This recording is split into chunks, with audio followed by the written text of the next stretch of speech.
Good morning everyone. So today I'm gonna solve questions from SSC CGL question paper जो कि 1 दिसंबर 2022 को first shift में आया हुआ क्वेश्चन पेपर है. देखिए वेरी इंपॉर्टेंट, कैसे क्वेश्चंस आते हैं, कैसे सॉल्व करना है, कितने मिनट में सॉल्व करना है, इंग्लिश के क्वेश्चंस को उसका विजन क्या होना चाहिए, आप कितने विजिलेंट होने चाहिए उन क्वेश्चंस को सॉल्व करते समय. तो we will see each and everything. I am gonna teach you difficulty level, कैसे उन डिफिकल्टीज को सरमाउंट करना है और कैसे हमें राइट ऑप्शन तक पहुंच जाना है. तो वही क्वेश्चन पेपर है. I am gonna start from the first question, very first question which says, ये सेंटेंस वाला क्वेश्चन है. यहाँ लगता है टाइम. अच्छा एक चीज और, आपको 11 से 12 मिनट के बीच में क्वेश्चन पेपर सॉल्व कर लेना है. इससे ज़्यादा टाइम लगाना बिल्कुल समझदारी नहीं है. आपके पास में मैथ्स है, रीजनिंग है, जीएस है और फिर इंग्लिश है. 11 से 12 मिनट में आप सॉल्व कर लेते हैं. विजिलेंट रहिए, बस क्वेश्चन को ध्यान से पढ़िए. ठीक है, तो let's get started. And every day I would like to tell you that every day one question paper will be solved over here on my channel. Please subscribe it, like and comment so that ज़्यादा से ज़्यादा लोगों तक पहुँचे और ये आपके काम आ पाए. My motto is to help you in this manner so that आपको सिलेक्शन मिल पाए, गवर्नमेंट जॉब मिल पाए जिसकी आप तैयारी कर रहे हैं. So here इसीलिए ये बहुत ज़रूरी है कि आप चैनल को सब्सक्राइब कर लें ताकि आपके पास में इस तरह के प्रैक्टिस सेशन मिलते रहें. ठीक है, so let's get started. Question क्या कहता है, व्हाट डज द क्वेश्चन से? Arrange the sentences in correct order. ये सेंटेंसेस है, इसके बड़ा लंबा सा सेंटेंस आता है आपके लिए क्वेश्चन में कि there are the jumble sentence और अरेंज इन करेक्ट ऑर्डर, और एक दो लाइन और वो दे देगा. तो वो आपको पढ़ना तो पड़ेगा ही, लेकिन तुरंत समझ आ गया कि हाँ ये जंबल ऑर्डर में है और इनको हमें ऑर्डर से एक अच्छे ऑर्डर में लगा देना है. तो फर्स्ट ऑफ ऑल तो आप एक स्क्रीनशॉट ले लीजिए क्वेश्चन का, तो आपको पता चल जाएगा कि ये क्वेश्चन है, क्योंकि लेंथी क्वेश्चन है, आपको दिखाई देना चाहिए. Right, okay, let's get started. First sentence कह रहा है when this extra water vapor condenses into precipitation it results in heavier rain, or if it's cold enough heavier snow. क्या कह रहा है? When this extra water vapor, जब ये extra water vapor जो होता है ना, कंडेंस होता है, जमा होने लगता है, ठंडा होकर जमा होने लगता है, into precipitation, बारिश के रूप में. बारिश किसी भी तरह से हो सकती है, स्नो हो सकती है, रेन हो सकती है. ठीक है, तो बारिश के रूप जब ये जमा होने लगता है एज अ प्रेसिपिटेशन, तो क्या रिजल्ट निकलता है? हैवियर रेन होती है या तो, और अगर ये काफी ठंडा हो जाता है तो फिर स्नो होती है. ये फर्स्ट सेंटेंस कह रहा है. दूसरा क्या है? The atmosphere can store additional 4% water vapor for every additional 1 degree Fahrenheit warming. Her 1 degree Fahrenheit पे वार्म होने पे 4 डिग्री का जो वाटर वेपर है, 4%, 4 डिग्री नहीं, 4% का जो वाटर वेपर है एटमॉस्फेयर उसको स्टोर कर लेता है. एडिशनल ज्यादा स्टोर करके रख लेता है. ठीक है. Third one, more water evaporates from soils, plants, lakes, seas as the atmosphere warms. जैसे एटमॉस्फेयर गर्म होता है तो ज्यादा पानी इवेपोरेट होता है. किससे? सॉइल से, मिट्टी से, प्लांट से. ठीक है, लेक से जो झीलें वगैरह होती हैं, और सीज से जो सागर होते हैं उनसे ज्यादा इवेपोरेशन होता है. 4% ज्यादा इवेपोरेशन, एडिशनल इवेपोरेशन कर देता है. Number 4, one of the most obvious indications of climate change is heavier rainfall. Climate change का एक ऑब्वियस, एक बहुत ही पक्का जो इंडिकेशन है, पक्का संकेत क्या है? हेवियर रेनफॉल, तेज वर्षा. तो अब हम इसे कैसे जंबल करेंगे? देखिए इस क्वेश्चन को अटेम्प्ट करने का सबसे सही तरीका क्या है? CDBA. इस सी को देखिए आप. सी क्या इससे स्टार्ट होगा? More water evaporates from soils, plants, lakes and seas and atmosphere warms. फिर क्या होता है? फिर ये होता है, फिर डी होता है कि one of the most obvious. ये तो सही नहीं है कि ज्यादा से ज्यादा इवेपोरेट होता है सॉइल, प्लांट्स इनसे, इसलिए क्या इसीलिए ऑब्वियस इंडिकेशंस है? बिल्कुल नहीं. तो ये तो हम पहले से एलिमिनेट कर दिया. फिर D one of the most obvious indications of climate change is heavier rainfall. बिल्कुल है. फिर कह रहा है C, more water evaporates from soil. इसके बाद बिल्कुल ये भी होता है. फिर उसके बाद कह रहा है B, the atmosphere can store the additional 4% water vapour for every additional 1 degree Fahrenheit warming. ये भी सही है. मतलब इसके बाद ये होता है, तभी तो मॉडल में बना रहे हैं इसे. तो इसके बाद ये होता है. Then A, when this extra water, 4% additional इकट्ठा कर लिया, अब ये जो 4% जो एक्स्ट्रा वाटर है ना, ये कंडेंस हो जाता है, प्रेसिपिटेशन या तो रेन या फिर स्नो के रूप में बरसता है। बिल्कुल सही ऑर्डर है। यहाँ बी सी, बी देख लीजिए, द एटमॉस्फेयर कैन स्टोर, तो उसके बाद में C, more water evaporates from soil, मतलब पहले 4% उसने ले लिया फिर सॉइल से इकट्ठा हो रहा है, ये तो सीक्वेंस गलत है, एलिमिनेट कर दीजिए। बी के बाद में सी, अगेन बी फिर सी, ये भी गलत ऑप्शन है। तो आप सबसे पहले इसे देखें, अगर इससे आंसर नहीं मिल रहा है तो यहां तक भी देखें, दो सेंटेंस देखते ही आपको समझ में आ जाएगा सीक्वेंस सही है या नहीं। इससे क्या होगा, टाइम कंज्यूम, टाइम सही यूटिलाइज हो जाता है आपका, क्वेश्चन बहुत ज्यादा टाइम नहीं ले पाएगा, क्योंकि आपने सबसे पहले ये दो अगर क्लियर कर लिए तो तुरंत समझ में आ जाता है अच्छा ये ऑप्शन गलत है, ये गलत है, ये गलत है, बचा ये सही है। यही तरीका आपको अपनाना है इन बड़े सेंटेंसेस में, क्योंकि ये जो बड़े वाले सेंटेंसेस होते हैं ये बड़े टाइम टेकिंग होते हैं और इनमें गलती होने की संभावना सबसे ज्यादा होती है। तो आपको बड़े ध्यान से ही क्वेश्चंस करने हैं। एलिमिनेशन किस हिसाब से करना है, पहले फर्स्ट ऑप्शन का फर्स्ट एबीसीडी जो है आप देख लीजिए, ए सही है, बी सही है, ठीक है, उस हिसाब से देखते चलिए और अपना आंसर सही निकालते चलिए। So the next question is, here it is, wait a minute,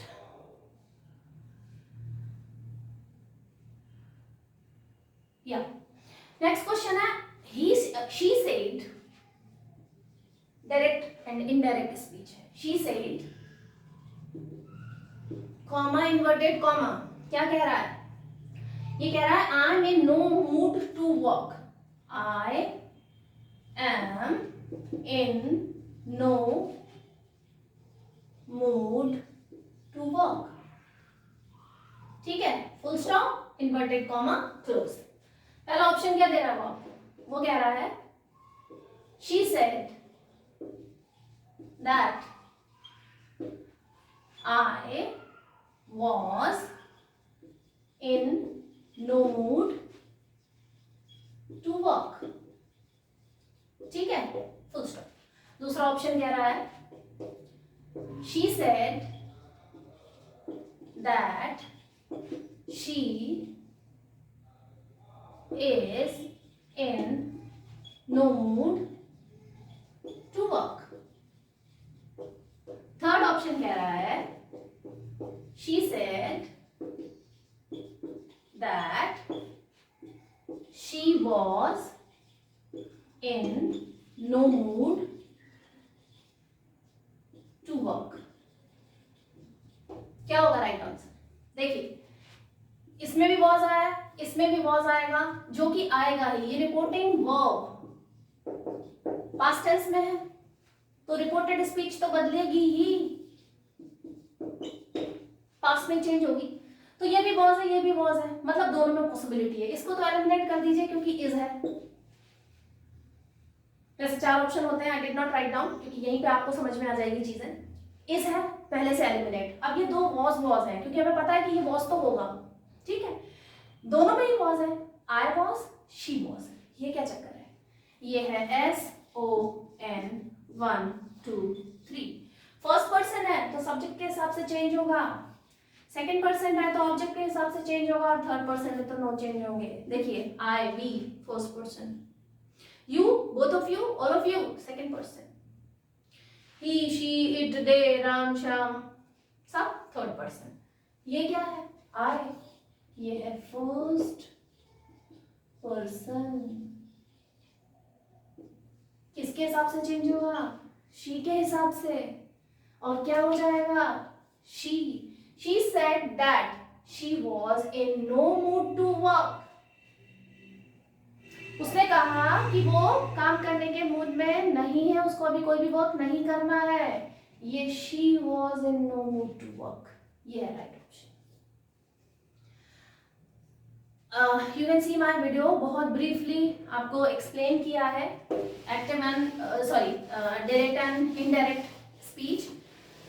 it is really must watch video, क्योंकि अभी सब आप लोग एग्जाम में बिजी हैं, बहुत लंबा लेक्चर से समझ नहीं आएगा तो आई have briefly I have explained, बहुत आसानी से आपको समझ में आ जाएगा। और ये जो एक्सप्लेनेशन है वो वीडियो जरूर देखें, आपको नीचे लिंक मिल जाएगा उसका, ठीक है, उसका लिंक आपको इस वीडियो में मिल जाएगा, आप जाके जरूर देखें। तीसरा क्वेश्चन देख लेते हैं।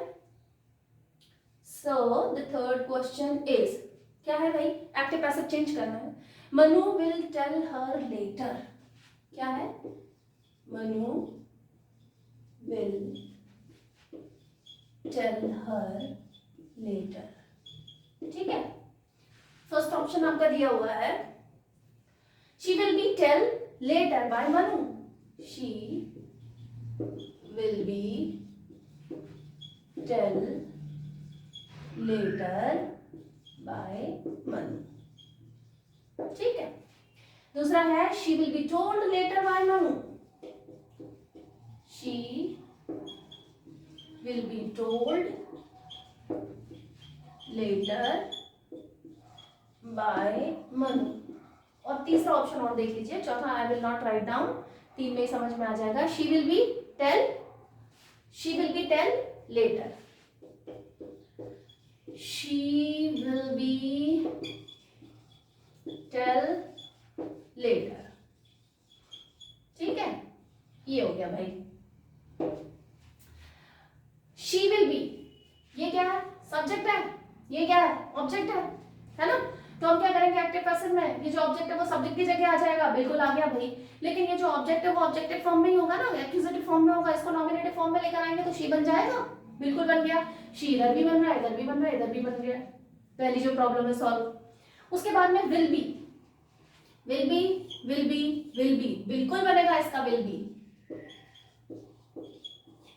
क्योंकि फ्यूचर इंडेफिनिट है, ये सेंटेंस कौन सा है, फ्यूचर इंडेफिनिट। तो फ्यूचर इंडेफिनिट की हेल्पिंग वर्ब क्या होती है, फ्यूचर इंडेफिनिट की हेल्पिंग वर्ब होती है विल या फिर शैल। इसको पैसिव में बदलते समय क्या बन जाएगा, विल बी या फिर शैल बी, बिल्कुल ठीक बात। दूसरी प्रॉब्लम सॉल्व, जो कि तीनों में आ रही है, तो ऑप्शन तो मैं मिला ही नहीं अभी तक, देखते हैं भाई। यहाँ आ रहा है टेल, यहाँ आ रहा है टेल और यहाँ आ रहा है टोल्ड, यही है राइट ऑप्शन। इसके साथ में लगेगी वर्ब की third form, tell, told and told.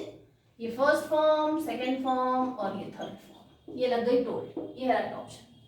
ज्यादा टाइम नहीं लगाना है, आप देखते चलो, एक प्रॉब्लम सॉल्व करते चलो कि ठीक है, शी पहले ही आएगा, बिल्कुल आएगा, शी विल बी, टेल नहीं आएगा भाई, टोल्ड आएगा। अब क्योंकि यहाँ इसने आपको ज्यादा कंफ्यूज ही नहीं किया है, यहाँ भी टेल लिख दिया है, लेटर बाय मनु, ये बाय मनु बिल्कुल आएगा, 100% आएगा। कई बार वो क्या करता है, बाय लिखता नहीं है, अगर यहाँ ये टोल्ड होता तो ये दोनों ऑप्शन सही हो जाते हैं। लेकिन इन दोनों ऑप्शन सही होने के बाद में भी यही ऑप्शन ज्यादा सही होता है, क्योंकि बाय मनु कई बार वो संबंध से स्टार्ट होता है, पीपल स्पीक इंग्लिश,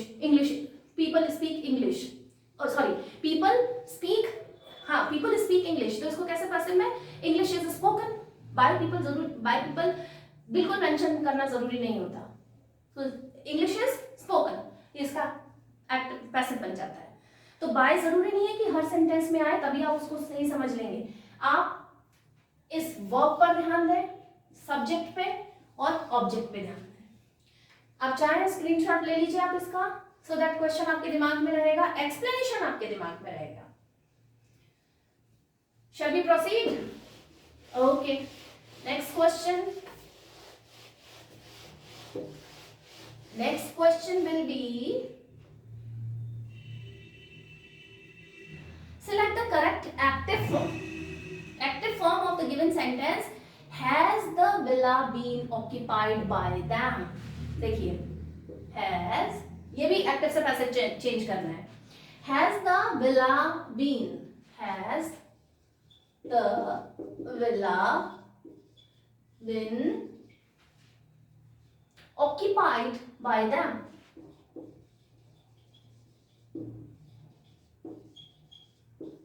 क्वेश्चन है, और वो आपको नरेशन में भी, मतलब डायरेक्ट से इनडायरेक्ट स्पीच में भी आपको क्वेश्चन वाला देगा। ये थोड़े से डिफिकल्ट हो जाते हैं, प्रैक्टिस कर लेंगे तो कहीं नहीं। आई हैव टोल्ड यू, वो मस्ट वॉच वीडियो है, I have briefly I have explain, जरूर देख लीजिए आप एक्टिव, ये डायरेक्ट इनडायरेक्ट पे। एक्टिव पैसिव पे भी आपको मिल जाएगा, ठीक है। Has the villa been occupied by them, option देख लेते हैं इसके। Did they occupied the villa, did they occupied the villa, villa मतलब बड़ी सी लिविंग स्पेस जो होता है ना, बंगलो टाइप होता है विला। आजकल तो प्रॉपर्टी डीलर्स बड़े सारा, ये विला है, आप इतने कम दामों में विला खरीद लीजिए, लाइक दिस, ठीक है। Had they occupied the villa, had they occupied the villa, ठीक है। थर्ड ऑप्शन है have they occupied the villa, have they occupied the villa। चलो एनालाइज करते हैं इसका। Has the villa been occupied by them, ये ऑब्जेक्ट है, ये सब्जेक्ट है, ये आ जाएगा पहले। लेकिन क्योंकि क्वेश्चन है तो क्वेश्चन को हम असर्टिव थोड़ी बदल सकते हैं। क्वेश्चन है इंटरोगेटिव, तो इंटरोगेटिव ही रहेगा, वो असर्टिव कैसे बन जाएगा। तो क्वेश्चन है तो क्वेश्चन से ही शुरू होगा, और आप देख सकते हैं तीनों ही ऑप्शन क्वेश्चन से शुरू हो रहे हैं। लेकिन कौन से क्वेश्चन से, सेंटेंस देखिए, ये है प्रेजेंट परफेक्ट, है ना। तो प्रेजेंट परफेक्ट तो प्रेजेंट परफेक्ट से ही शुरू होगा ना। हैड क्या प्रेजेंट परफेक्ट होता है, ये तो पास्ट परफेक्ट है। एलिमिनेट, ये पास्ट इंडेफिनिट है।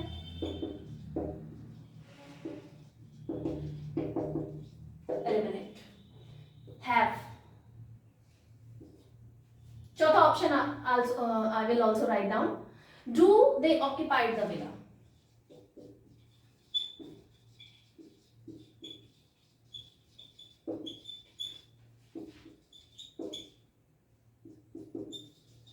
अब आप खुद सोचिए, खुद दिमाग लगाइए अपना। डिड एलिमिनेट हो गया, हैड हो गया, और ये डू भी होगा। क्यों? क्योंकि प्रेजेंट परफेक्ट का सेंटेंस है, प्रेजेंट परफेक्ट से ही बनेगा। वो आपको कंफ्यूज कहाँ कर रहा है, हेड देके। वो आपको डायरेक्ट स्पीच और इनडायरेक्ट स्पीच में कर रहा है, जिसमें कि अगर रिपोर्टिंग वर्ब पास्ट में है तो रिपोर्टेड स्पीच पास्ट में बदलती है, तो उसने हेड दे दिया, आप कंफ्यूज हो गए, अरे नहीं ये तो हैव है, हेड आएगा। कंफ्यूज बिल्कुल मत होइए, एक्टिव पैसिव में वही टेंस रहता है, बस वो चेंज होता है अकॉर्डिंगली। तो have they occupied the villa, यही है इसका राइट ऑप्शन। आपको पहले वर्ड में ही समझ में आ गया ये बात, लेकिन उस जो भी चीज पहले वर्ड में समझ में आ गई उसको क्रॉस चेक जरूर करिए दूसरी कुछ चीजें देख के। दे occupied the villa, they occupied the villa, they occupied the villa, they occupied, ये चारों में ये दिया है तो ये हैव आएगा। क्यों आएगा? क्योंकि has the villa been occupied by them, present perfect का सेंटेंस है, प्रेजेंट परफेक्ट में चेंज होगा, हम उसको पास्ट में थोड़ी बदल देंगे एक्टिव से पैसिव बनाते समय, राइट। तो एक्टिव पैसिव और डायरेक्ट एंड इनडायरेक्ट, ये छोटी छोटी गलतियां हैं। I am making every video for your sake, for your selection.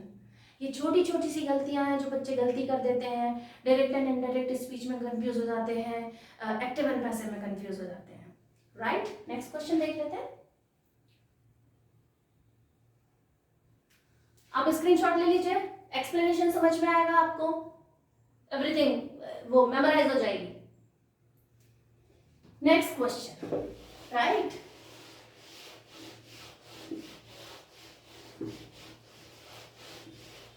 So next question is Erasmus, right? Erasmus. ये क्वेश्चन कह रहा है The Erasmus information spread rapidly across the nation and create a stir. आगे the लगा देते हैं। The Erasmus information spread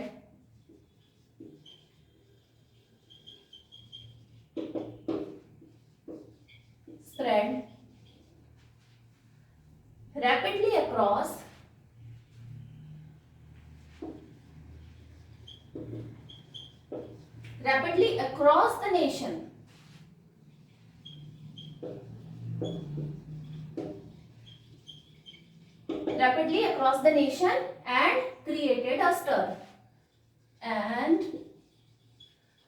created a stir ठीक है, S स्मॉल बनेगा, created a stir।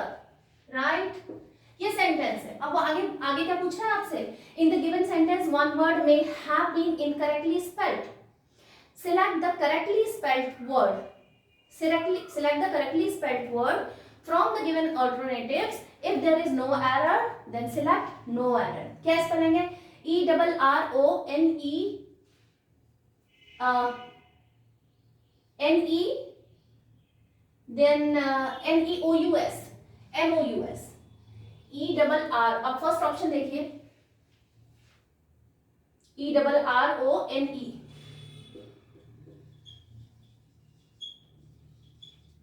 इरानमस, ये इसकी राइट स्पेलिंग होती है।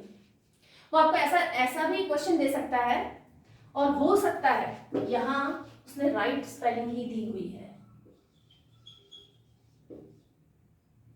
इरानस, इरानस, राइट, इरानियस, दिस इज इरानियस, ये करेक्ट स्पेलिंग है। इरानियस, इरानियस का मतलब क्या होता है? इरानियस मतलब झूठी अफवाह, राइट। इरानियस का जो पूरा मीनिंग निकलता है वो है कुछ गलत बात, कुछ ऐसी कुछ झूठी बात कुछ फैला दी है। इरानियस इंफॉर्मेशन, फेक जो इंफॉर्मेशन है, स्प्रेड रैपिडली, बहुत तेजी से स्प्रेड आउट हो गई अक्रॉस द नेशन, पूरे देश में फैल गई, एंड क्रिएटेड अ स्टर, कुछ भी ऐसी चीज है जो देश के लिए नुकसान है, देश की गरिमा को ठेस पहुंचाती है, ऐसी कोई इंफॉर्मेशन तुरंत तेजी से फैल गई और एक स्टर, एक मैस क्रिएट कर दिया, एक कंफ्यूजन क्रिएट कर दिया।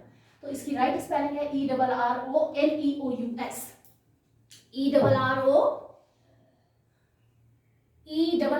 ERRONEOUS, इरानियस, इरानियस, right. तो ये स्पेलिंग एरर्स है, इस तरह के क्वेश्चंस आ सकते हैं।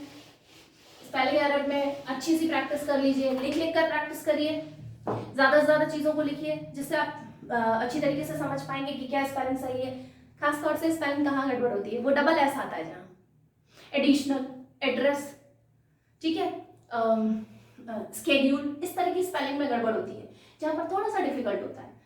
तो वो स्पेलिंग का तो आप लोग अब प्रैक्टिस करिए, इस लास्ट मोमेंट पे प्रैक्टिस कर सकते हैं, एक दो क्वेश्चन आते हैं स्पेलिंग एरर के। अच्छा, एंटोनिम्स, एंटोनिम्स आपको सिलेक्ट करना है। The most appropriate antonym of the word sinks, SINKS, antonym.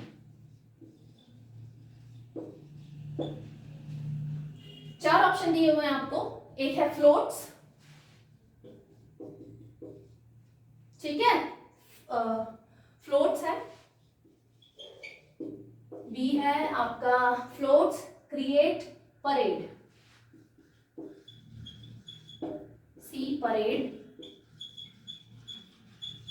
ठीक है, and strolling, strolling, right. Floats, floats मतलब वो क्या होता है? फ्लोट कर रहा है, तैर रहा है, ठीक है। क्रिएट मतलब किसी चीज को बनाना, परेड मतलब कोई प्रोसेशन है वो जा रहा है, परेड। स्ट्रॉलिंग मतलब होता है तेज कदमों से चलना, मतलब, और लेजीली घूमना, right. So this is strolling मतलब बिल्कुल ऐसे लेजीली घूमना, परेड आपका बता ही दिया है, आपको कोई प्रोसेशन है। तो फ्लोट्स, सिंक्स मतलब क्या होता है? अच्छा, आपने सिंक देखा होगा, आपने बोलचाल की भाषा में आप बात करते हो, ये बर्तन, जूठे बर्तन सिंक में रख देना, तो वो सिंक क्या है? सिंक बना हुआ ना छोटा सा, जिसमें बर्तन, जूठे बर्तन रखे जाते हैं और बर्तन वहीं पे साफ किए जाते हैं, सिंक। सिंक मतलब होता है डूबना। तो शिप इज सिंकिंग, शिप जो है वो डूब रहा है, तो सिंक मतलब होता है डूबना, और फ्लोट्स मतलब होता है तैरना, यही है इसका एंटोनिम। क्रिएट मतलब बनाना, परेड मतलब प्रोसेशन करना, स्क्रॉलिंग मतलब लेजीली चलना, कुछ भी मैच नहीं करता इससे। एंटोनिम सिनोनिम बड़े ही आसान होते हैं, अगर आप ध्यान से उनको देख लें, तुरंत समझ आता है कि कौन सा एंटोनिम है और क्या synonym. Next question,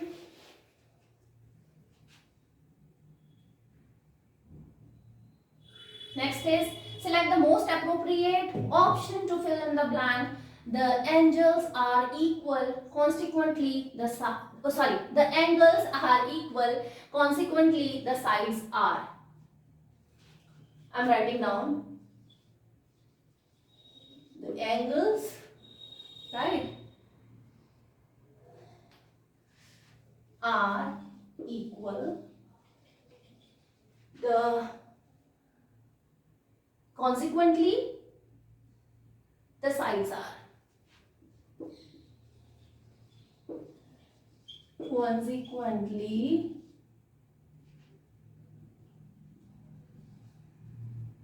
the sides are. अब यहाँ पे आपको मोस्ट अप्रोप्रिएट वर्ड भरना है इस फिल इन द ब्लैंक में. इक्वल, अनइक्वल, लार्जर और स्मॉलर. पहला क्या है? इक्वल. दूसरा अनइक्वल. तीसरा लार्जर. और चौथा स्मॉलर. ये भाई the angles are equal, consequently the sides are. Consequently का मतलब होता है इसके रिजल्ट से, इसी के परिणाम स्वरूप. ठीक है, तो एंगल्स आर इक्वल, जो एंगल्स है वो इक्वल है, तो साइड्स क्या होंगी? वो भी तो इक्वल होंगी. हाँ, वो भी तो इक्वल होंगी. The committee is wilful, consequently it has taken a wise decision. अगर विटफुल है, समझदार है, तो वाइज डिसीजन ही लेगी. तो अगर ये इक्वल है, कॉन्सिक्वेंटली लिखा हुआ है, इसलिए यहाँ पर इक्वल ही होगा. अनइक्वल कैसे हो जाएंगे? उसके परिणाम स्वरूप वो अनइक्वल हो जाएंगे. अगर इक्वल है तो उसके परिणाम स्वरूप इक्वल ही होंगे. सीधा सा आंसर आ रहा है. Fill in the blank. इस तरह के क्वेश्चन आ जाएंगे. बड़े फेवरेट क्वेश्चन है एसएससी सीजीएल के. एग्जामिनर बड़ा पसंद करते हैं इस तरह के क्वेश्चंस को, कि ऐसे क्वेश्चन बच्चों को कंफ्यूज करेंगे. चलिए नेक्स्ट क्वेश्चन देख लेते हैं. इडियम है एक, like a cake wall.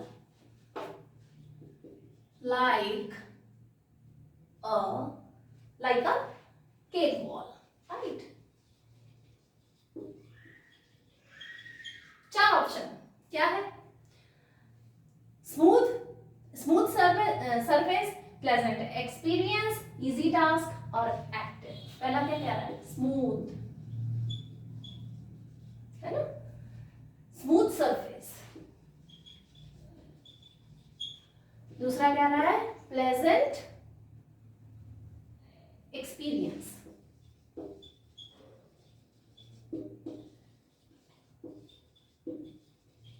And third one easy task and active.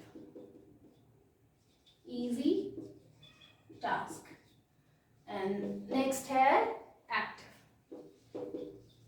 थोड़े से इडियम आपको याद भी रखने पड़ेंगे, लेकिन लाइक अ केक वॉल, केक वॉल का मतलब होता है इजी टास्क, प्लेजेंट एक्सपीरियंस नहीं होता. Like a cake wall, teaching students, it's like a cake wall for me. बहुत ही इजी टास्क है, बच्चों को पढ़ाना बड़ा ही इंटरेस्टिंग टास्क है, लेकिन यहाँ पर like a cake wall, that is easy task, right? So like cracking SSC CGL, it's like a cake wall for me. Getting selection, it's like a cake wall for me. For you, आपके लिए ये तो एक cake wall है आपके लिए. SSC CGL में selection लेना, it's like a cake wall for you. आपके लिए बहुत इजी टास्क है, बिल्कुल है. पढ़ाई कर रहे हैं, तैयारी कर रहे हैं, तो इजी टास्क तो बिल्कुल है, बिल्कुल इजी टास्क है.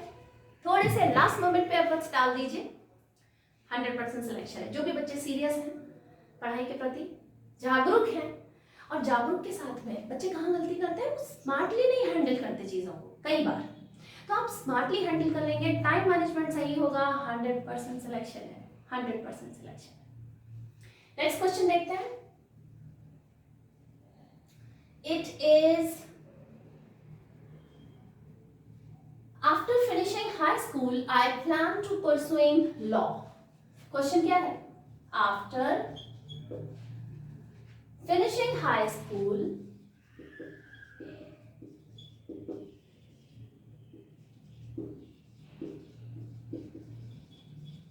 after finishing high school, I plan to pursuing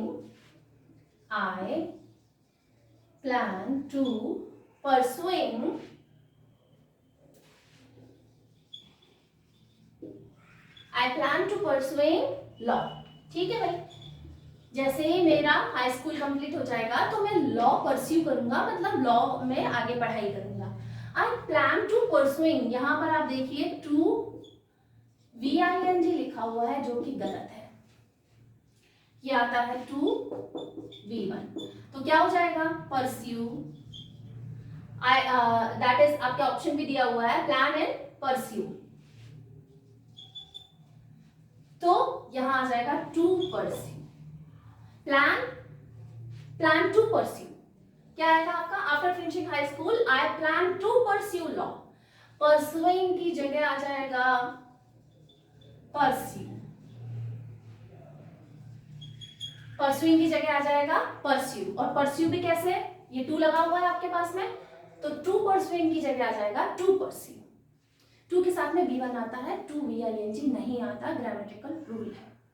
I need to go to my school, I need to teach you in somewhere Hindi as well. You have to talk to him. To के साथ में B1, right? ये हमेशा आता है, to के साथ में B1 आता है, टू के साथ में VING नहीं आता। आप स्क्रीनशॉट लेते चलिए क्वेश्चन के एक्सप्लेनेशन याद रह जाएगा, राइट? नेक्स्ट क्वेश्चन है, वापस हमें एक सिनोनिम ढूंढना है कंफ्यूजन का, कंफ्यूजन इसका ढूंढना है सिनोनिम, ठीक है, सिनोनिम कंफ्यूजन का हमें मोस्ट एप्रोप्रिएट सिनोनिम ढूंढना है, ठीक है। 4 ऑप्शन दिए हुए हैं आपको। पहला है इंट्रिपिडिटी, इंट्रिपिडिटी, राइट? इंट्रिपिडिटी इसका मतलब होता है करेजियस, वेलेंट, है ना, ब्रेव, इंट्रिपिडिटी, फियरलेस। और दूसरा है स्टैग्नेशन, है ना, स्टैग्नेशन, स्टैग्नेशन, राइट? स्टैग्नेशन, ये है ना, स्टैग्नेशन, राइट? स्टैग्नेशन मतलब होता है ठहरा हुआ, रुका हुआ, कोई स्टैग्नेटेड, स्टैग्नेशन मतलब कोई चीज रुकी हुई है, उसमें करंट नहीं है, उसमें मूवमेंट नहीं है, तो that is stagnation, right? Then pursue, carousel, right? Carousel. And number D is, this is commotion, ठीक है। स्टैग्नेशन मतलब होता है कोई चीज रुकी हुई है, ये पैरूसल मतलब रीडिंग, स्टडी, ये इसके मीनिंग निकलते हैं। कमोशन मतलब, अच्छा, दो टीम, क्रिकेट की 2 टीम खेल रही थी और बैटिंग और बॉलिंग चल रहा था, सडनली वहां पर एक कमोशन क्रिएट हो गया। कमोशन मतलब कुछ उलझन क्रिएट हो गई, कुछ कंफ्यूजन क्रिएट हो गया, तो ये जो कमोशन है ये इसका एप्रोप्रिएट सिनोनिम है, राइट? करेजियस हम ले नहीं सकते, ठहरे हुए में कंफ्यूजन आएगा नहीं, यहाँ स्टडी में भी कोई कंफ्यूजन नहीं आएगा। कमोशन मतलब होता है कंफ्यूजन। आप लोग क्वेश्चन के स्क्रीनशॉट लेते चलिए, एक्सप्लेनेशन याद रह जाएगा आपको और कहीं ना कहीं चीजें समझ आ जाएंगी। Next, this is a guest arrived, they are sitting in the garden. Question है अ गेस्ट, right?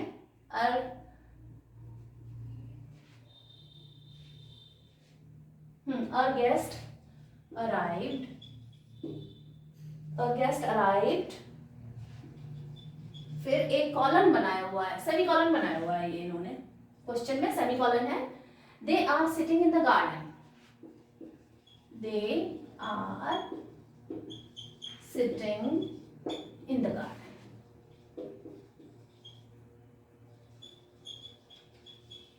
अच्छा, अराइव्ड ये बन गया पास्ट इंडेफिनिट, ठीक है, और ये है प्रेजेंट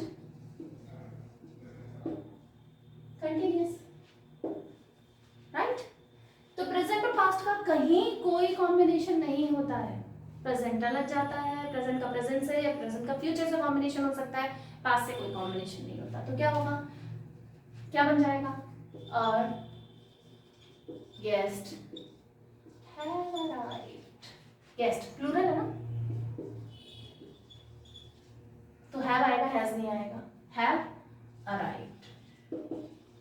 यही क्वेश्चन था। Question says select the most appropriate option, substitute the underline segment in the given sentence. यही अराइव्ड पे ही एक लाइन खींची हुई थी, अंडरलाइन था, तो अराइव्ड की जगह क्या आ जाएगा, ये हैव अराइव्ड हो जाएगा, क्योंकि they are sitting in the garden present में है, और मेरे गेस्ट आए थे मतलब पास्ट में आए थे और अब वो बैठे हुए हैं, तो ये तो कोई सेंस ही नहीं, बैठ रहे हैं, बैठे हुए हैं। यहाँ पर आ जाएगा have arrived, they have sitting in the garden. ये प्रेजेंट पास्ट प्रेजेंट कभी भी एक साथ नहीं आते।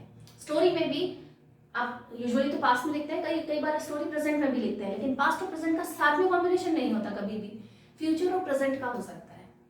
If you go to Delhi, if he goes to Delhi, he will buy a camera for me। अगर वो दिल्ली जाएगा तो मेरे लिए कैमरा ले आएगा। तो कंडीशनल सेंटेंसेस हैं इस तरह के, लेकिन पास्ट और प्रेजेंट का कहीं कोई कॉम्बिनेशन नहीं होता, right. Next question,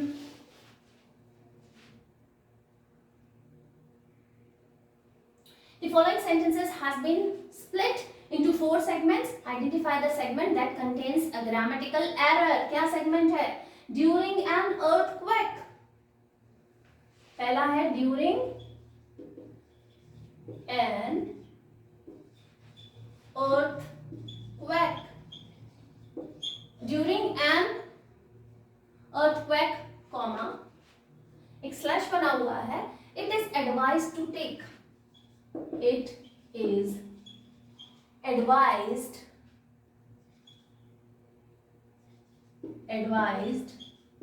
to take, फिर से एक स्लैश है, cover above a table, cover above a table, right, a table to save your life, to save your life। अब देखो भैया क्या हुआ है, ड्यूरिंग एन अर्थक्वेक, एक अर्थक्वेक के टाइम पे, ड्यूरिंग मतलब उस टाइम जब चल रहा है earthquake, during an earthquake it is advise to take, एक अर्थक्वेक के टाइम पे बिल्कुल सही है, कोई दिक्कत नहीं है। It is advise to take, आपको ये एडवाइस दी जाती है, पैसिव में है ये, it is advise to take, it is advise मतलब people advise you, it is advise to take, आपको क्या करने की एडवाइस दी जाती है, क्या, cover above a table, above table के अबव कवर करोगे, ये अबव गलत है, यही है error. To save your life सही है, टू के साथ V1 लगा हुआ है। आगे देखिए, टू के साथ V1 जो भी समझाया था एक क्वेश्चन में, यहां है ग्रामेटिकल एरर, फटाफट क्विकली, 10 से 12 मिनट से ज्यादा नहीं लगना चाहिए, क्विकली यही प्रैक्टिस करनी है। Next question,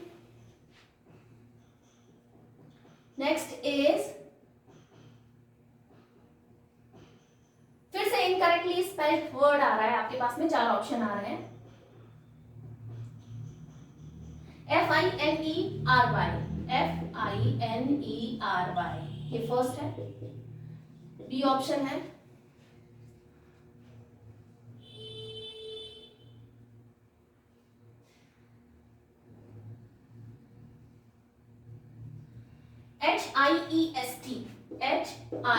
HIEST, number C cringe, CRINGE, and number D is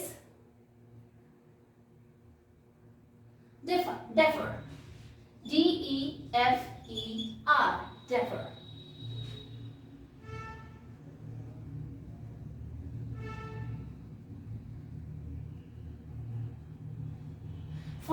finally मतलब शानदार, फाइनली मतलब होता है शानदार, और इसकी स्पेलिंग बिल्कुल सही है, स्पेलिंग की थोड़ी प्रैक्टिस आपको कर लेनी है। फाइनली मतलब होता है बहुत शानदार, स्प्लेंडेड, ये स्पेलिंग गलत आ रही है, HEIST होगा, हेस्ट, HEIST, यहाँ पर एक ये आपकी स्पेलिंग आ रही है, और इसका मतलब होता है थेफ्ट, ग्रैब, ये इसका मीनिंग निकलता है, मतलब चोरी कर लेना, पकड़ लेना, बोगलोरी करना, डकैती वगैरह, इस तरह की ये हेस्ट वर्ड आता है।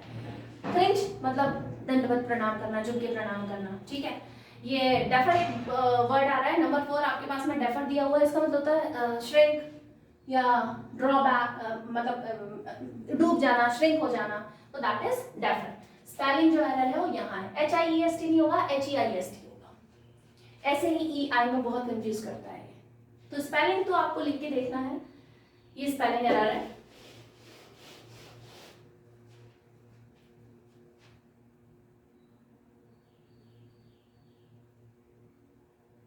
Shall I write down the things? So आपके लिए अच्छा ठीक है, दूसरे क्वेश्चन में लिखेंगे, अभी तो ये रहने दीजिए, इसमें स्पेलिंग एरर था, कोई मीनिंग जहां निकलेगा I will write down. Select not appropriate meaning of the given idiom, all eyes, all eyes. अच्छा, सारी आंखों से देखो, इसका क्या मतलब निकलेगा? ऑल आईज, सारी आंखें, जितनी भी आंखें हैं।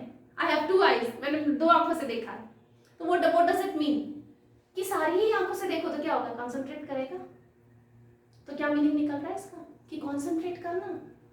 ऑल आईज, अब ऑप्शन देख लीजिए एसएससी सीजीएल में जो दिए हुए हैं, watching with anger,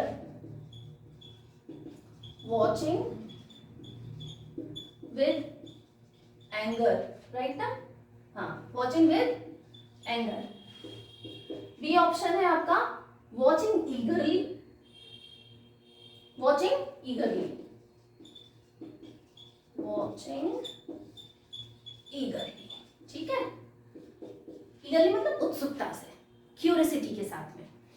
watching with no interest, watching with no interest, ठीक है। Not watching at all, D option दिया है नॉट वॉचिंग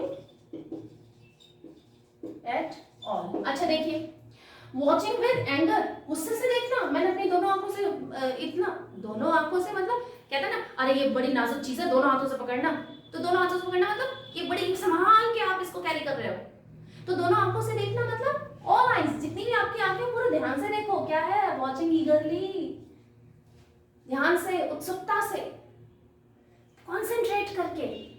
विद एंगर, गुस्से से, गलत। विद नो इंटरेस्ट, गलत। नॉट वॉचिंग एट ऑल, देख ही नहीं रहे हो, अरे भाई ऑल आईज, अपनी सारी आंखों से देख रहे हो, तो all eyes means watching, watching ईगरली, right. आप स्क्रीनशॉट लेते चलिए, एक्सप्लेनेशन याद रहेगा। Next question, next is select the most appropriate option that can substitute the underlined segment in the given sentence। और underlined segment क्या है? He was looking into his book, he was looking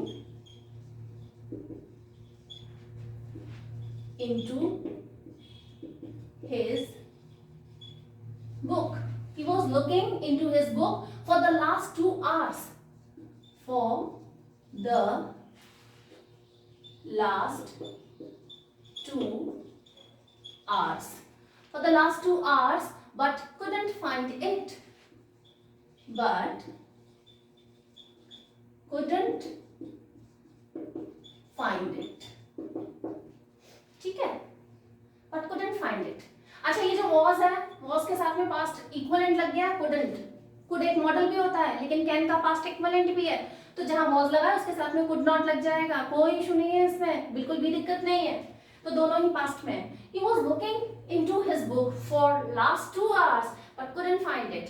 तो ये जो segment है ना आपका, वो सेगमेंट है looking into, इसके ऊपर underline, into his book, looking into his book, क्या मीनिंग है? looking down on his book, first option है looking down on his book, ठीक है। दूसरा ऑप्शन है आपका looking above his book, looking above his book, ठीक है भाई, right. C looking for his book, looking for his book, right? And number D option है looking after his book. looking after इसका एकदम अलग मीनिंग निकलता है. look after देखभाल करना, looking after his book. looking after मतलब होता है देखभाल करना. looking down on his book उसकी बुक में देखना, above उसकी बुक के ऊपर देखना, for his book उसकी बुक को ढूंढना. looking for, looking into मतलब looking for his book अपनी बुक के लिए वो परेशान हो रहा है, ढूंढ रहा है. और looking after मतलब बुक की देखभाल कर रहा है. राइट ऑप्शन होगा looking for his book. Screenshot लेते चलिए. नेक्स्ट इज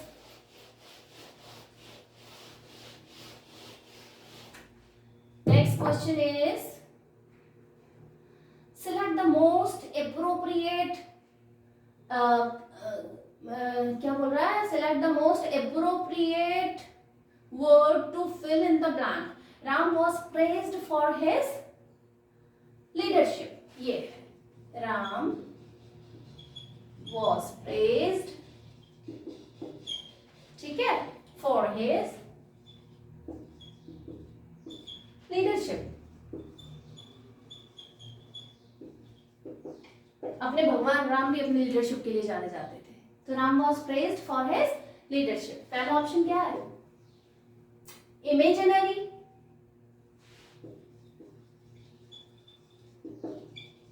इमेजिनरी लीडरशिप उनकी काल्पनिक लीडरशिप के लिए. विजनरी, विजन, विजन होता है विजनरी, ठीक है. And magical, magical and then broad. देखिए इमेजिनरी मतलब काल्पनिक लीडरशिप के लिए बिल्कुल गलत. इमेजिन आप कल्पना कीजिए, काल्पनिक गलत. विजनरी आपका विजन क्या है? एग्जाम को लेके आपका विजन क्या है? मेरा विजन है कि मुझे सिलेक्शन लेना है, ठीक है, वो आपका विजन है, but that should be the vision. क्या होगा? विजनरी. विजनरी लीडरशिप मतलब उनका एक विजन है, उनकी एक सोच है और उस सोच के हिसाब से वो लीडरशिप करते हैं. विजनरी मतलब आगे की सोच के. हमारा लीडर बड़ा, I am proud to have a visionary leader, कि हमारा जो लीडर है वो बहुत विजनरी लीडर है, उसकी बहुत आगे की सोच है. मैजिकल, जादुई लीडर. हाँ, जादुई लीडर. प्रेज, कोई जादूगर है तो उसको प्रेज किया जाएगा? नहीं, विजनरी के लिए प्रेज किया जाएगा. प्रेज वर्ड आ रहा है. क्रिटिसाइज ना चाहता तो कुछ और ही वर्ड आता है. ये प्रेस से भी समझना है, उसकी तारीफ की जा रही है. प्रेस मतलब उसकी तारीफ की जा रही है राम की. किसके लिए? विजनरी. Magical, wrong. ब्रॉड मतलब ब्रॉड माइंड है उसका, विस्तार से वो सोच रहा है. लेकिन ब्रॉड लीडरशिप, ब्रॉड लीडरशिप कैसी बात है? ब्रॉड थिंकिंग हो सकती है लेकिन ब्रॉड लीडरशिप नहीं हो सकती. कैसा? एडजेक्टिव. ये एडजेक्टिव की तरह काम आ रहा है. लीडरशिप कैसी है? विजनरी है. ये तीनों वर्ड इसमें एप्रोप्रिएट नहीं आएंगे. देखिए आपको लग सकता है कि ये वर्ड भी होगा, लेकिन आपको एप्रोप्रिएट ऑप्शन ढूंढना है उसका. यही आपकी परीक्षा है, यही एग्जाम है, इसी को चेक किया जा रहा है. चलिए नेक्स्ट क्वेश्चन की तरफ बढ़ते हैं. स्क्रीनशॉट ले लीजिए आप इसका. So let's get started. दूसरा क्वेश्चन हम लोग देखते हैं. दैट इज ओके, ये वापस से एक फ्रेजल वर्ब आ रहा है ना, लेकिन उसने क्या एक सेंटेंस दिया है और फिर फ्रेजल वर्ब पूछा है. Pintu has been advised to reduce. Pintu has been advised to reduce. Pintu has been advised to reduced. ठीक है, रिड्यूस है, रिड्यूस्ड नहीं है. टू रिड्यूस्ड, रिड्यूस होगा, V1 आएगा ना. To reduce, to reduce smoking. To reduce smoking by his family doctor. By his family doctor, right, by his family doctor. अब option आपको दिया हुआ है. पहला है cut down, cut down, less down, cut down, less down, ठीक है, C option है आपका lower down. And third option है up down, up down. Cut down मतलब होता है कम करना, सीधे सीधे समझ आ रहा है, कट कम करना, डाउन नीचे करना। सो कट डाउन मतलब रिड्यूस करना, एडवाइस टू रिड्यूस, ठीक है, reduce, less down, lower down, up down, ये सिर्फ कंफ्यूज करने के लिए वर्ड दिए हुए हैं। फ्रेजल वर्ब होती है कट डाउन मतलब कम करना। अपने एक्सपेंडिचर जो है कट डाउन करो उनको, you must cut down your expenditures. आपके जो खर्चे हैं, एक्सपेंडिचर है, उनको कम करो, cut down. This is one phrasal verb, इसका मतलब होता है रिड्यूस, राइट। तो इसका आंसर आएगा कट डाउन। राइट ऑप्शन क्या होगा? Cut down. Okay, so this will be the next question. एक क्वेश्चन आ रहा है, एंटोनिम ढूंढना है आपको। किस चीज के लिए? रिबेलियन। रिबेलियन एक वर्ड है, रिबेलियन।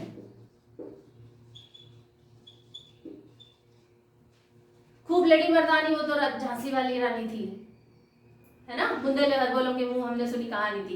इंग्लिश में जब चैप्टर पढ़ते हो तो रिबेल आता है। Rebel of 1957। रिबेल मतलब क्या होता है? विद्रोह, ठीक है। रिबेलियन, रिबेलियन यहाँ पे वर्ड आ रहा है और इसका क्या पूछ रहे हैं? इसका एप्रोप्रिएट एंटोनिम पूछ रहे हैं, ठीक है। इसका एप्रोप्रिएट एंटोनिम पूछ रहे हैं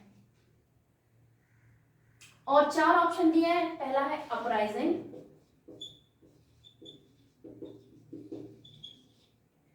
मोस्ट एप्रोप्रिएट एंटोनिम रिबेलियन का। दूसरा है लॉयल्टी,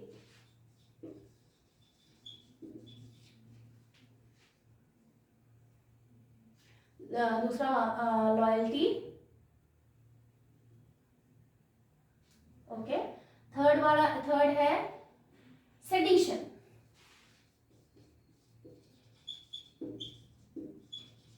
ठीक है। फोर्थ ऑप्शन इज, सेडिशन के बाद में है अलॉटमेंट।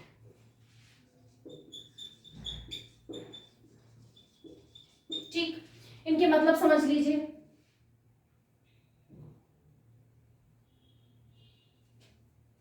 देखो, अपराइजिंग मतलब वही रिवोल्ट होता है, रिबेल। अपराइजिंग मतलब रिबेल या रिवोल्ट।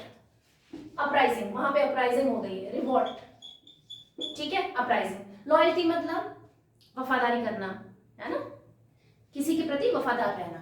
रिबेलियन तो विद्रोही हो जाना, और लॉयल्टी मतलब वफादारी दिखाना किसी के लिए, ठीक है। सेडिशन मतलब होता है आप किसी को इंसाइट कर रहे हो, आप भड़का रहे हो, भीड़ को भड़का रहे हो, आप कुछ ऐसा भाषण दे रहे हो, कोई स्पीच दे रहे हो जो व्यवस्था को खराब करने के लिए काफी है, भड़का रही है, वो लोगों को भड़का रही है, तो दैट इज सेडिशन। अलॉटमेंट मतलब जैसे प्लॉट का अलॉटमेंट, किसी चीज का अलॉटमेंट करते हैं ना, तो दैट इज अलॉटमेंट। अलॉटमेंट का एंटोनिम है नहीं रिबेल का, रिबेलियन का। सेडिशन सिनोनिम है, अपराइजिंग भी सिनोनिम है, ये सिनोनिम है, ये सिनोनिम है, और ये तो कुछ भी नहीं है, ना सिनोनिम है ना एंटोनिम है। लॉयल्टी इसका एंटोनिम है, तो राइट ऑप्शन होगा आपका लॉयल्टी, ठीक है। लॉयल्टी का मतलब I am writing down over here so that आप लोग इस चीज को, अपराइजिंग मतलब होता है रिवोल्ट, एंड लॉयल्टी मतलब भरोसा रखना, सेडिशन कोई इंसाइट करना, किसी भाषण से उकसाना, भड़काना। अलॉटमेंट मतलब प्लॉट वगैरह किसी चीज का अलॉटमेंट दे देना, ठीक है। ओके, सो एंटोनिम क्या होगा? लॉयल्टी, किसका? रिबेलियन का। आपको 4 ऑप्शन देखने हैं, 4 ऑप्शन में से आपको चूज करना है कि कौन सा, वो ऑप्शन बदल के ही देगा, ऑप्शन ऐसे नहीं देता है, तो और 4 ऑप्शन में से आपको बेस्ट एप्रोप्रिएट आंसर दिखाना है, राइट। स्क्रीनशॉट ले सकते हैं आप इसका।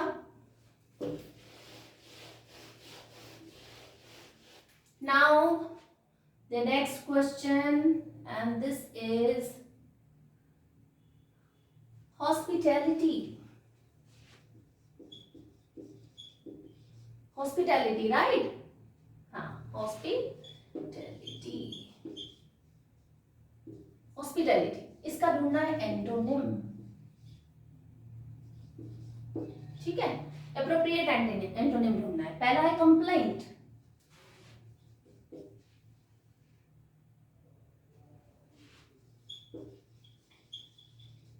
कंप्लेंट। दूसरा है कॉर्डियलिटी, कॉर्डियलिटी, ठीक है। तीसरा है कोल्डनेस, और चौथा है रैथफुल, ठीक है।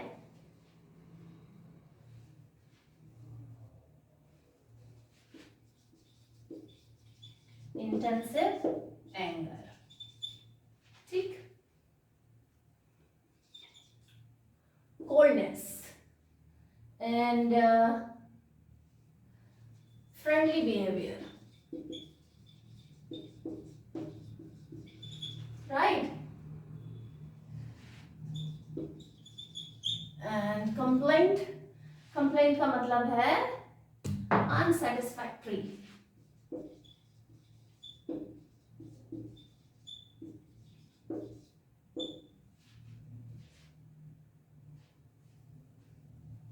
स्टेटमेंट, ठीक है। हॉस्पिटैलिटी, हॉस्टाइल होना, हॉस्पिटैलिटी, ये वेट अ मिनट, हाँ हॉस्पिटैलिटी, हॉस्पिटैलिटी, हॉस्पिटैलिटी, हॉस्पिटैलिटी का एंटोनिम ढूंढना है हमें। तो हॉस्पिटैलिटी, हॉस्पिटैलिटी मतलब आपका बहुत मान सम्मान का, आप भगत कर रहे हैं, आपकी देखभाल कर रहे हैं, तो दैट इज हॉस्पिटैलिटी। इसका एंटोनिम क्या होगा? कोल्डनेस, क्योंकि कंप्लेंट, हॉस्पिटैलिटी आपका अच्छे से देखभाल कर रहे हैं, सारी चीजें कर रहे हैं, तो कंप्लेंट थोड़ी हुई, अनसैटिस्फैक्टरी स्टेटमेंट थोड़ी होगा, वहां तो सैटिस्फैक्टरी स्टेटमेंट होना चाहिए, कंप्लेंट नहीं होनी चाहिए, तो ये तो गलत है। कॉर्डियलिटी, फ्रेंडली बिहेवियर, हॉस्पिटैलिटी, हॉस्पिटैलिटी का क्या है? ये कॉर्डियलिटी सिनोनिम है, फ्रेंडली बिहेवियर हो रहा है हॉस्पिटैलिटी, तो ये तो सिनोनिम है, वो पूछ रहा अपन से एंटोनिम है, गड़बड़ हो जाएगा। कोल्डनेस मतलब बिल्कुल एकदम ऐसा ठीक है, कोई हमें कोई मतलब नहीं है, क्या जबरदस्ती गेस्ट आ गए, क्या जबरदस्ती ये गेस्ट आ गए हैं, कोई हॉस्पिटैलिटी नहीं दिखा रहे हो, ये कोल्डनेस ही इसका एंटोनिम है। रेडफुल मतलब होता है इंटेंसिव एंगर, हॉस्पिटैलिटी तो अच्छी बात, रेडफुल मतलब होता है इंटेंसिव एंगर, हॉस्पिटैलिटी मतलब अच्छा भाव दिखाना, अच्छी तरीके से बातचीत करना, यहाँ लेकिन रेडफुल इंटेंसिव एंगर नहीं आएगा, ये इसका एंगर, हॉस्पिटैलिटी का ऑपोजिट एंटोनिम एंगर नहीं होता, वो भी इतना भयंकर एंगर, इंटेंसिव एंगर। हॉस्पिटैलिटी का कोल्डनेस होगा, हम बहुत स्वागत करते हैं आपका और हम बिल्कुल स्वागत नहीं करते, लेकिन लड़ने थोड़ी आ गए हैं, तो एंगर नहीं आएगा, इंटेंसिव एंगर नहीं आएगा, इसका आंसर आएगा coldness. Now the last question for this session,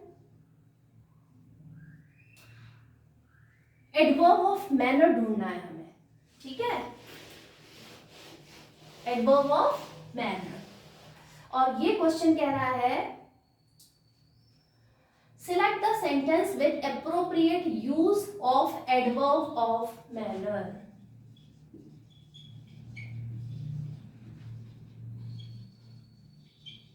कई तरह के एडवर्ब होते हैं, उसमें से एक एडवर्ब ऑफ मैनर भी होता है। शी स्पीक्स पोलाइटली, कैसा मैनर है उसका? पोलाइटली।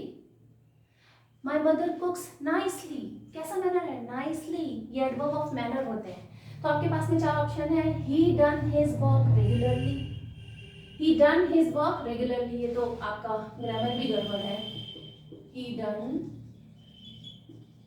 हिज वर्क रेगुलरली, ठीक है। दूसरा ऑप्शन है, he has just done his work, he has just done his work, ठीक है। तीसरा है, he does his work carefully, he does his work carefully, right. और लास्ट ऑप्शन है, he has done his work on my table, he has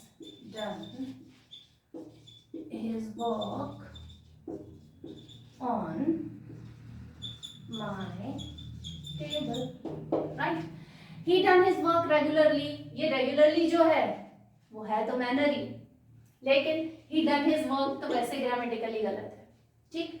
he has just done his work, just मतलब time बता रहा है, manner नहीं। Statement सही है लेकिन टाइम बता रहा है, वो हमसे क्या पूछ रहा है, मैनर पूछ रहा है, तो ये गलत हो गया, ये भी गलत हो गया। He does his work carefully, बहुत अच्छे क्या मैनर है, केयरफुली करता है। ही के साथ डज लगा हुआ है जो कि बिल्कुल सही है, सिंगुलर है तो डज लगेगा। प्रेजेंट इंडेफिनिट का सेंटेंस है, he does his work carefully, present indefinite का सेंटेंस है, he does his work carefully. ये केयरफुली जो है वो है एडवर्ब ऑफ मैनर, ठीक है, ग्रामेटिकली सही है। फोर्थ को और एनालाइज कर लेते हैं, he has done his work on my table, ये तो प्लेस है, एडवर्ब ऑफ प्लेस। तो हमें एडवर्ब ऑफ टाइम भी दिया है इसने, एडवर्ब ऑफ प्लेस भी दिया है, एडवर्ब ऑफ मैनर भी दिया है, एक में भी मैनर दिया है लेकिन ग्रामेटिकली गलत है। क्या राइट ऑप्शन? ये कॉम्प्लिकेटेड हो जाते हैं ऐसे क्वेश्चंस, अगर आपने जल्दी से कर दिया, ठीक है, रेगुलरली, सिर्फ रेगुलरली देखा तो ये तो गलत है। राइट आंसर आएगा आपका जब ग्रामर भी सही हो, तो राइट ऑप्शन। फिर जल्दी में आप कर लेंगे, घर आके तुरंत समझ आ जाएगा। आप तो कर दिया गड़बड़, क्वेश्चन गलत कर दिया जल्दीबाजी में। जल्दीबाजी नहीं करना है, पढ़ना है इसे, आपको विद इन टाइम लिमिट आपको क्वेश्चन पेपर करना है, लेकिन बिना जल्दीबाजी किए हुए पूरे शांत मन से समझ के। चारों ऑप्शन हमेशा पढ़ने हैं, बिना चारों ऑप्शन पढ़े बिना आपको अटेम्प्ट नहीं करना है। कई बार वो लास्ट में देता है राइट ऑप्शन छोटे से ट्विस्ट के साथ, तो उसका ध्यान रखना है। दिस इज सारे क्वेश्चंस हम लोगों ने अभी काफी डिस्कस कर लिए हैं। अब नेक्स्ट वीडियो लेक्चर में आपको दूसरा पेपर मिलेगा इसी प्रैक्टिस के साथ में, तो चैनल को सब्सक्राइब कीजिए, लाइक कीजिए और कमेंट कीजिए। Thank you so much.